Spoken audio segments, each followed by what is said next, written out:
Greetings and welcome to the 47th episode of Morrowind Modding Showcases. As always, I'm your host Dark Elf Guy, and this week we have 13 randomly themed mods for your viewing pleasure. But before we get to all that though, I do sort of need to apologise real quick for how late this episode is. I unexpectedly found myself doing some volunteer work last week, and what was supposed to be a one-day thing turned into a 4-day thing, and, well, you know, that pretty much threw off my entire video schedule. So again, I'm just terribly sorry about that, and we'll try and get things back on track this week. In the meantime, you can find all the download links for each mod shown down in the video description below, and I should also mention that episode 48, coming up next week, is going to be Halalu themed, so do please share any mod suggestions you might have for that.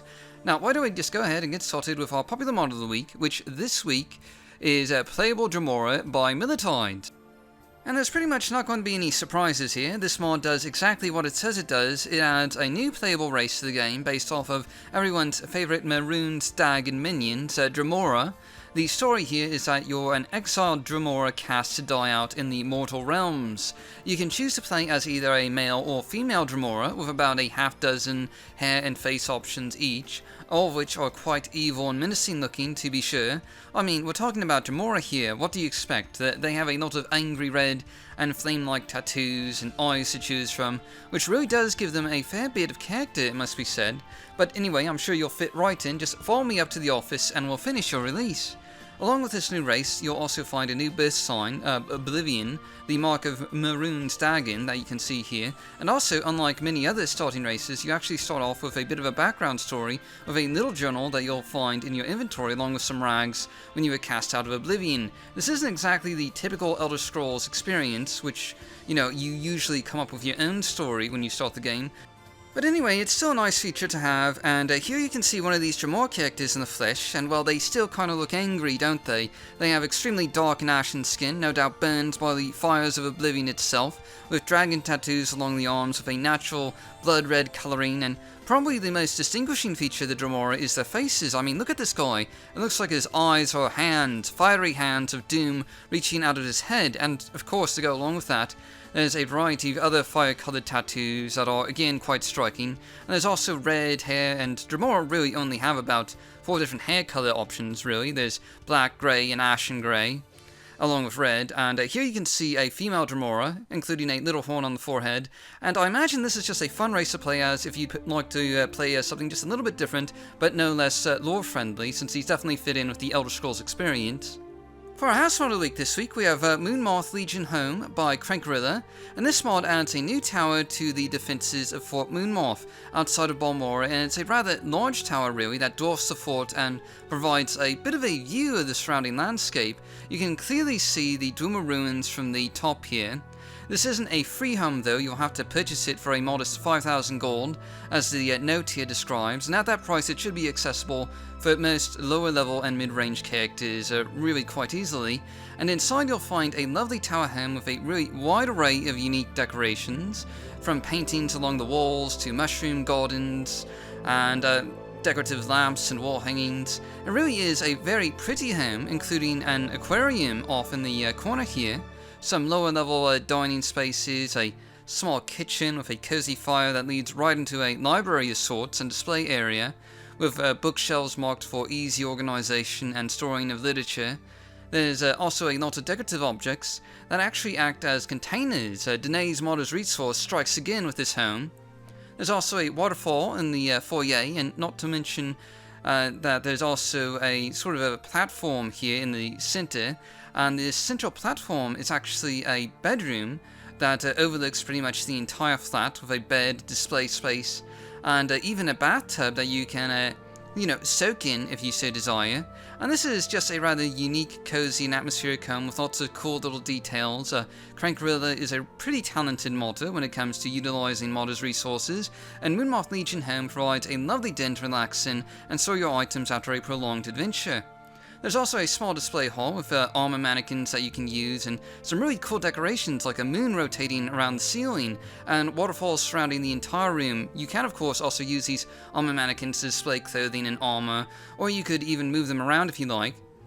And anyway, the last thing I wanted to point out here is that you'll find an armory here at the top of the tower with a smithy and an NPC who can buy and sell items at a decent price, providing a lot of convenience services for this lovely Legion home.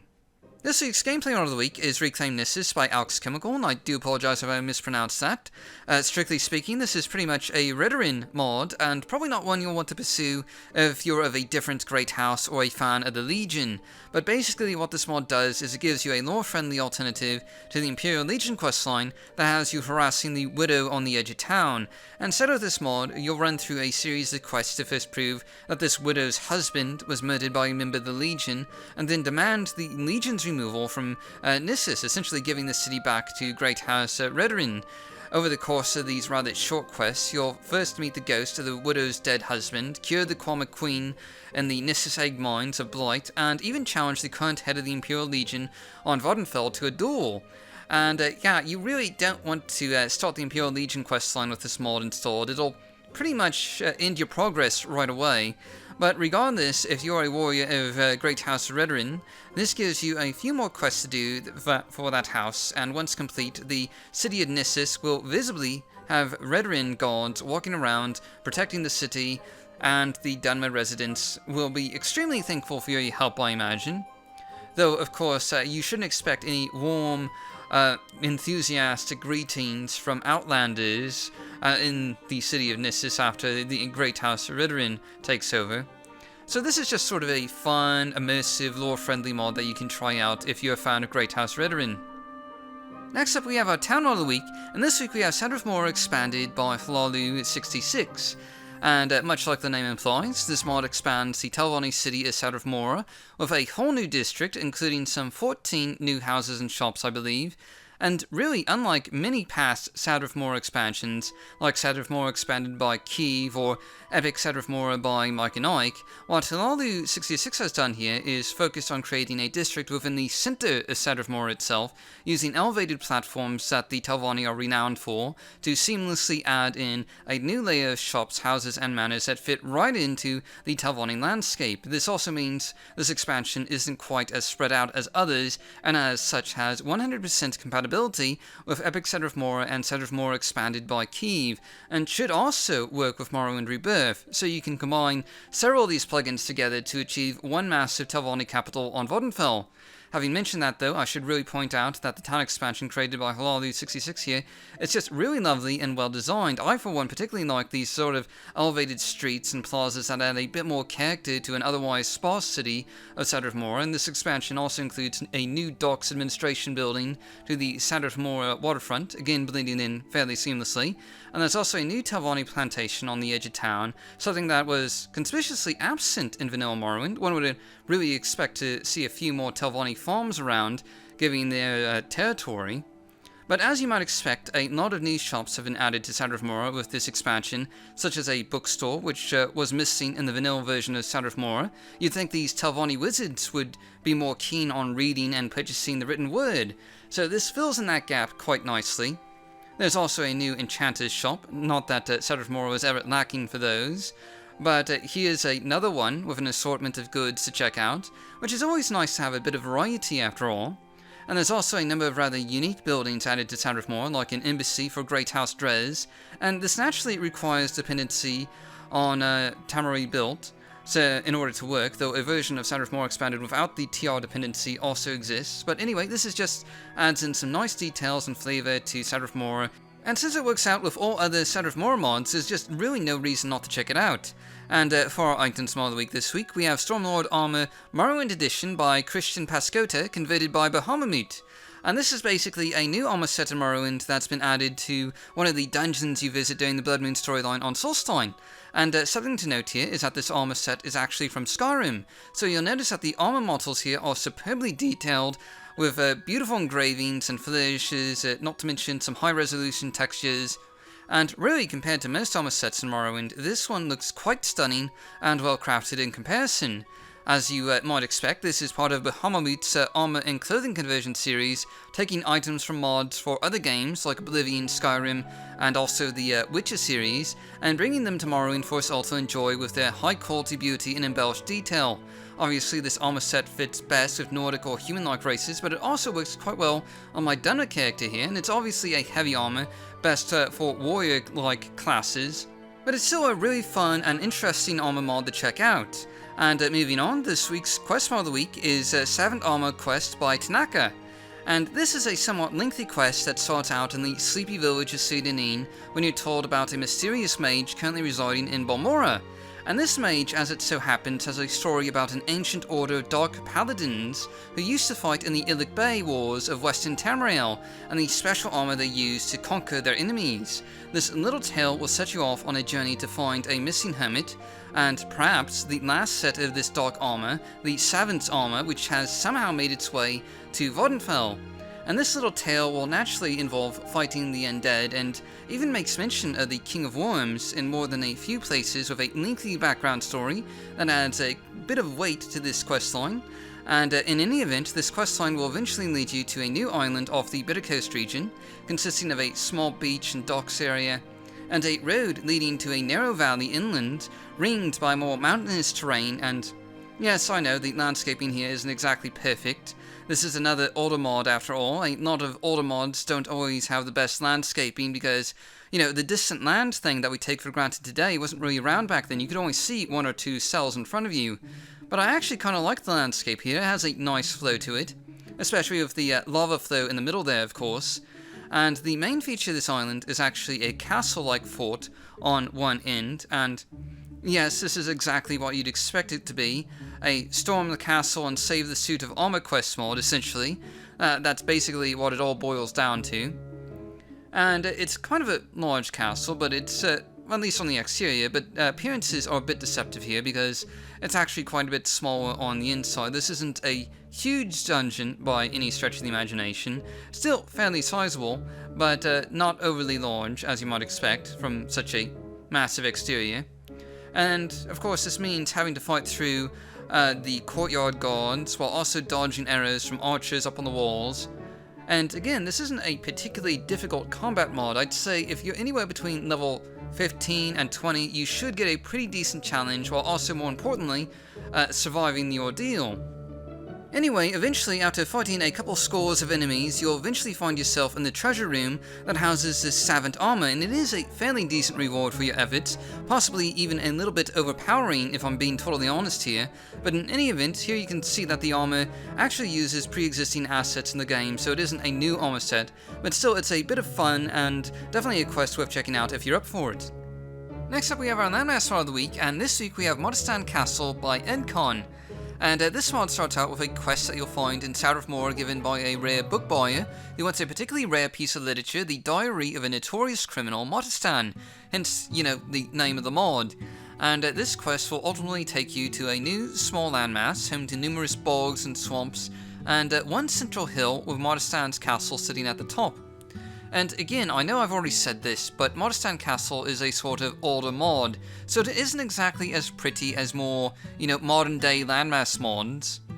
And truth be told, I have a lot of nostalgia for Modestan Castle. Between 2004 and 2007, it was a permanent part of my Morrowind save game. I played it through probably a dozen times, if not more, and even though under a more modern light you can certainly make out some of the rough edges, it's still one of my favorite content mods for a quick dungeon crawl. And it is definitely a dungeon crawl. The island is swarming with the undead and members of an elusive assassin's gang, so you'll be doing a lot of fighting in this mod, and you should really probably be around level 20 or so for the best balance of challenge and reward. And I think the readme actually notes the difficulty level here. Just in case you want to double check and make sure. But anyway, the island is actually home to a bit of a safe haven, a small tavern named The Crypt, with less than, lively locals. Most of these fellows have seen better and certainly more substantial days, but it's certainly a place of interesting and unique character and charm where you can stock up on supplies before heading out. And indeed, this is a very D&D themed mod that uses a lot of the old D&D based design principles, like, message boxes when you enter a new environment and things like that. And anyway, moving on, by far the main draw of this mod is Modestan Castle itself, a fairly large 10-level dungeon crawl of undead, puzzles, and numerous hidden traps and pitfalls awaiting your demise. Much like the exterior, this place is crawling with enemies to face and fight, and hopefully survive if you're lucky. And like any good castle, Modestan Castle is absolutely filled to the brink with hidden passageways and secret chambers. Indeed, a majority of the content is arguably hidden away for you to find only through diligent observation of the environment. Obviously, there's a few of the more apparent hidden doors, but for most everything else, you need to pay close attention to the items decorating the scenery to reveal scripted hidden areas. Even after a decade, I don't think I've ever found every hidden nook and cranny in Modestan Castle. It really is quite large, with more than a few secrets to be found. It's also a narrative-style dungeon mod. You'll find notes and documents relating to a story behind the place, including some fairly detailed histories, and that'll more than whet your appetite for a good read when you dungeon delve. Indeed, Modestan Castle is actually one of the main inspirations for one of my own narrative-style dungeon mods, the Haunted Tavern of the West Gash, but that's besides the point. Modestan Castle is a superb old mod with a ton of content to explore, and it's really easy to recommend if you enjoy just a good dungeon romp overall. And even though this is an older mod, I still think it holds up pretty well under a more modern light. And for our NPC mod of the week this week, we have Corgi Companion by Melkor Dark, and this mod adds a short quest. Well, actually it's not really even a quest, it's just a bit of introductory dialogue to the innkeeper of the Andis Trade House in Morgan, talking about a certain dog that's taken up residence in the basement. And should you choose to, you can take this dog on as your companion, a orange and white corgi named Dinky. And much like other companion mods out there, Dinky comes with a number of companion features such as checking his health, having him follow you around, and of course, he can also level up with you, slowly gaining strength and skills over time. Much like, other companions that use the Grumpy Companion scripting package. And this is, of course, a great companion mod for dog lovers, since I think a lot of dog enthusiasts out there kind of enjoy corgis in particular. I'm more of a cat person myself, but at least corgis kind of, look like cats, so I guess it works. But anyway, I'm getting off track here. Another feature of this mod is that you can ask random NPCs about your dog, and they'll have a variety of comments about him. This operates fairly similar to the Julian companion mod, if any of you are familiar with that great companion mod out there. And in any event, your faithful corgi companion Dinky will happily travel along with you as you fight across Vardenfell, protecting you from Morrowind's curious-looking Nixhounds and other violent critters. And he's actually a pretty good fighter starting right off the bat. You'll notice that he just took out those Nixhounds in about one hit, so he's pretty good starting out. And another feature I really ought to mention here is that Dinky can't be killed. He'll just get knocked unconscious for a little while and get back up again, so you needn't fear losing your faithful companion in battle. This week's New Meshes and Textures mod of the week is Soul Gem Replacer by Peterbit. And just as the name implies, this is a model and texture replacer for the Soul Gems in Morrowind, and once again, Peterbit has, quite frankly, knocked these models out of the park. These are some of the most beautiful and detailed high-resolution Soul Gem models that you're like to see in Morrowind, easily on par with something made for Oblivion or Skyrim. I mean, just look at these, they're really quite stunning. There's really not a whole lot to say here though. I mean, you pretty much get the idea from the video here that these are just amazing replacers that update the Soul Gems of Vardenfell to fit in perfectly with more modern graphics setups. I mean, I've personally always enjoyed using Soul Gems for decoration whenever I move into a new place, and now thanks to Peterbit's amazing work, these gems look even more beautiful than ever before. Next up is our Modest Resource mod of the week, and this week we have Church of the Divines, Maybe by Rubberman, and the maybe is something that he added in there. And this is a pretty simple and straightforward Imperial Chapel model that you can use in your own mods if you so desire. It works pretty well with the Imperial Fort tile set especially, and for some reason I added a common doorway, when really I should have gone with the Imperial doorway when setting this showcase up.